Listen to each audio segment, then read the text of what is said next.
Welcome, welcome. I would like to welcome you to the podcast from Vibrant Living International with a message that you were designed for greatness. Let's have some fun today. Today is a fresh look at love. This is February. This is the month that we talk about love more than any other month. And so this is what we're going to be getting into this month, as well as in this podcast.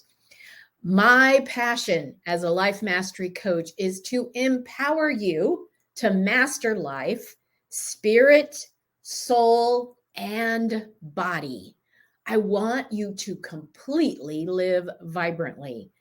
And that is our mission and our purpose. So as we get into this fresh perspective, this fresh look or twist about love, get your notes. If you have a piece of paper that you can take notes. If not, let's get into it. So I'm going to start with a story and let's have some fun today. I remember I was about 17 years old and I was living in Washington State, and I lived with my parents and my daughter, who at the time was probably about 2.5 or so. And I got my first full-time job. Now, I did not have a car.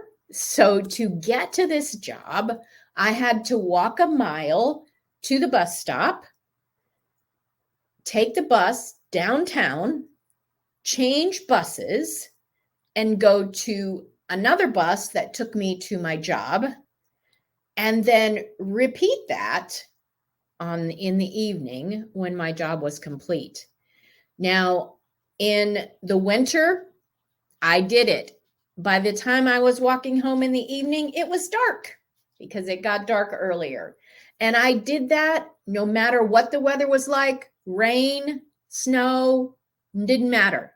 I walked a mile to the stop and took those two buses, took the two buses back, and walked a mile home. Now, all of that bus riding gave me time to read. This is before there were cell phones, guys. We weren't sitting on the bus looking at our phones. So I read, and I also often engaged in conversation with people. And remember, I am 17, and so I was hit on. Yes. And I was asked out on dates. Most of them I declined, but I remember this one guy who asked me out, and we only went on one date, so I don't remember his name, but it was memorable. And we were eating dinner and having the normal, first date conversations, getting to know each other and talking about our dating and things like that. And at some point in the conversation, he said to me that he wasn't the type of man who ever told a woman he loved her unless he truly loved her. And I just filed it away, and we went on with the evening. Before the evening was over, he began to get very handsy. I'll put it that way. And so as I am pushing him away and saying no, he says, "I love you. Come on." Remember what he said before? Our first date. And so I said no. And he said, "I bought you dinner. You're not going to put out?" Yeah, he said that. First date and only date. You can understand why. Now, how many of you listening to me that are ladies have had this experience? Unfortunately, too many of us. And a lot of this kind of events have shaped, well, is that love? I mean, I'm 17, and you know what some of what's happened to me before. I'm a mom, and there was trauma. And so these kind of events and situations create beliefs in way I see myself and the way that I'm being treated gives us a negative twist on what love is really like. So let's get a clear vision today of what love is like and perceive also how I can receive love and love myself, which also in turns, but I'm getting ahead of myself. So let's talk and describe love. And I'm going to use some different words, what it is and what it is not. You with me? All right. So love is patient. The opposite of patient would be easily agitated. It's not easily agitated, and it's patient. Love is gentle, not harsh. Love is trusting and content, not jealous or resentful. Love is courteous, not rude or coarse. Love is humble and meek, not boastful. Love honors, love respects, love treats with dignity, not shame and belittling. Love is honest, not unjust. Love is helpful, benevolent, not disrespectful.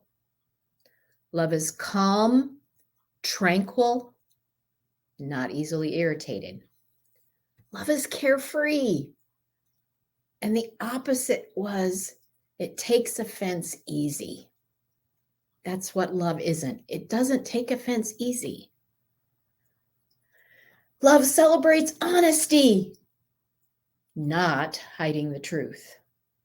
How many of you have been told that you need to keep a secret? It's our secret. Yeah. Love is a safe place of shelter. Love believes the best of people. It's not suspicious. Love is resilient and dependable and reliable and foolproof, not inconsistent and unreliable and undependable. Love is everlasting and ceaseless, not fleeting or intermittent. Yeah. Love, receiving love like I have described here is amazing. And I want you really let those words sink in. Dependable, reliable, everlasting, resilient, ceaseless, kind. Those are amazing words. And as humans, we have a hard time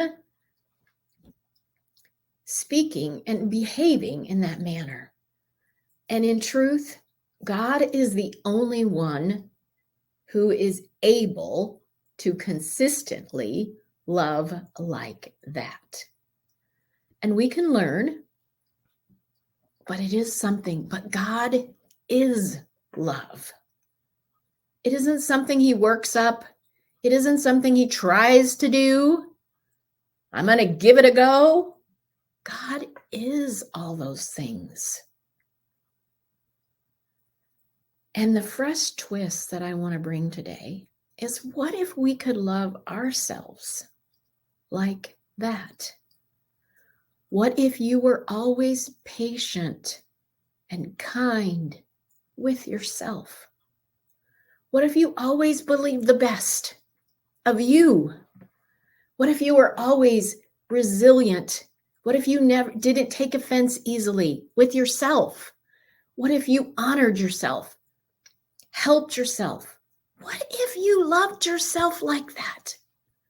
Because one of the keys to truly loving ourselves is understanding who loves us, which is God. And as we have a bigger grasp of how much he loves us, we in turn can love ourselves. Jesus said, love your neighbors, which is people you're in contact with, people that are in your life, people that you come across. Love your neighbors as you love yourself. Is it no wonder that we have trouble in relationships? Because we haven't learned to truly love ourselves. Now think a minute, I'm going to repeat it again. What if you always thought the best of you? You always forgave you. You were never critical of yourself. You were always kind. You always forgave. You always thought the best of you. But often, we are our own worst critic. And this is one of the reasons why. Because I want you to know you are amazing. I want you to know, really know deep inside that you were designed for greatness. And that means all of you, not just part of you, spirit, soul, and body. And it's not based on what someone else has told you or how you were treated. That's only one story I have of the ways I have been treated. The way that the world system, it's the best way I know how to describe it, has built for us to build our self-esteem is like this mathematical equation. You remember algebra, right? An equation. So self-esteem, good self-esteem, well, not necessarily good, but self-esteem equals performance plus approval of others. Self-esteem equals performance or how well I'm liked. So if I'm not liked and my performance isn't good, then my self-esteem is in the trash can. And instead of that being true, which it is not true, by the way, our true value comes from how God looks at us and what he says about us, the value he placed on us, not any of the performance or what other people think. And when we can really get that, we can love in the world and the neighbors and ourselves in a big way. We all say we want to have more love in the world. And it begins with receiving his love and then learning how to love ourselves, exposing the lies. I am a proponent of get rid of the lies. But you know, when I'm believing a lie, I don't know it's a lie. I'm not choosing to believe a lie. I don't know that I am not ugly, unwanted, unworthy. Yeah, I have felt all of those things. Nobody likes me. Nobody wants me. I'm stupid. I haven't learned enough. Shame. But those are lies. But I didn't know they were lies. And so we have to be really honest with ourselves. One of the things that we do is we try to figure out the way to get out of it without having we have blinders on. We can't see the lies. And unless you have someone to help you see, we stay in it, trying to figure out, doing it the same old way, DIYing it over and over and over again, and getting same or worse results and wonder why. Here's some other things I've heard. And so I'm going to tell you, these are lies today. You are not an accident. You are not a bother. You are not a problem. You are not an irritation. You are not a mistake. You are not a pain in the butt. The truth is, you are cherished and valued. And as we increase to see ourselves the way that God sees us, then everything begins to change because of my passion for you to help you see and how to live vibrantly. I have created 2 programs I want to highlight today. One is called Turn Your Baggage into Luggage. That is a program designed to help us to heal and recover from trauma, abuse, pain, and disappointment that life can bring. Turn your baggage into luggage so you can have the life you've always dreamed. That's number 1. Number 2 is called Find Your Significance.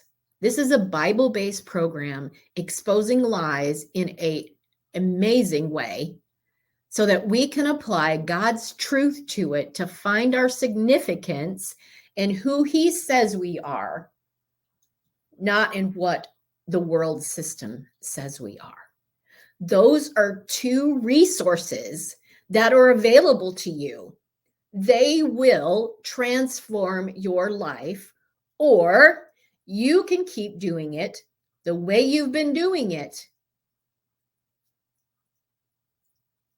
I'm sorry for being so blunt, but I tend to be sometimes when I'm passionate about something.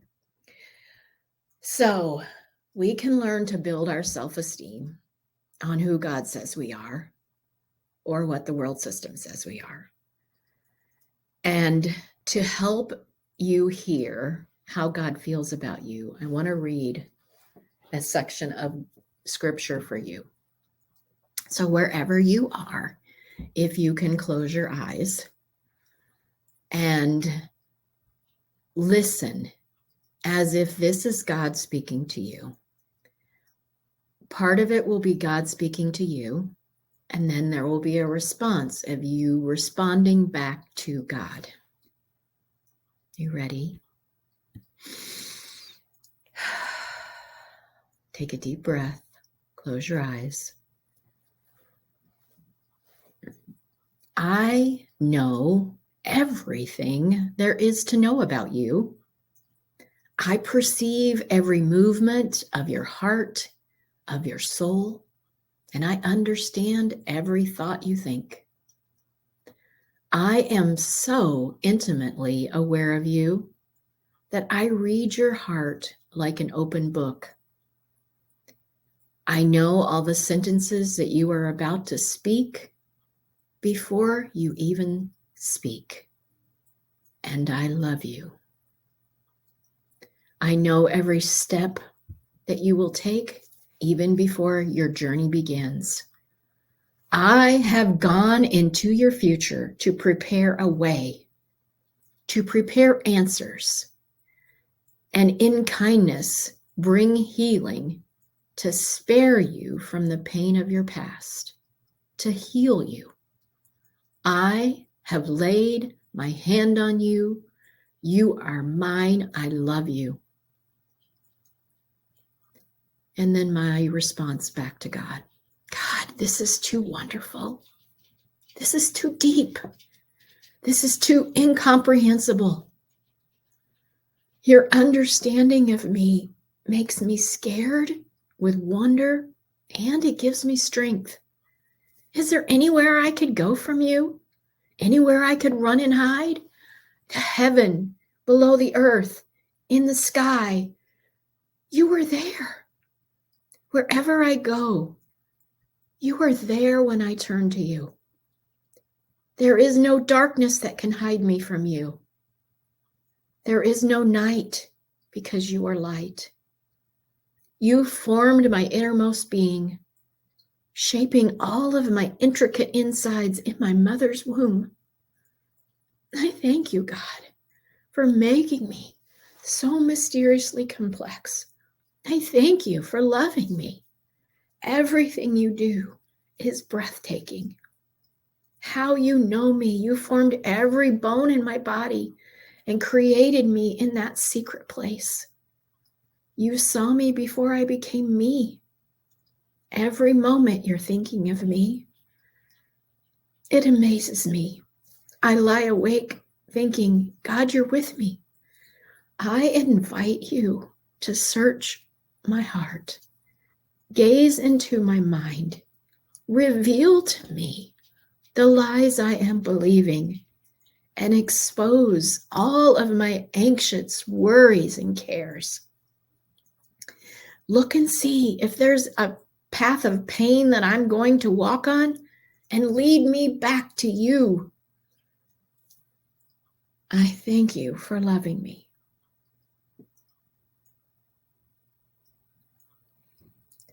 That's an amazing reading.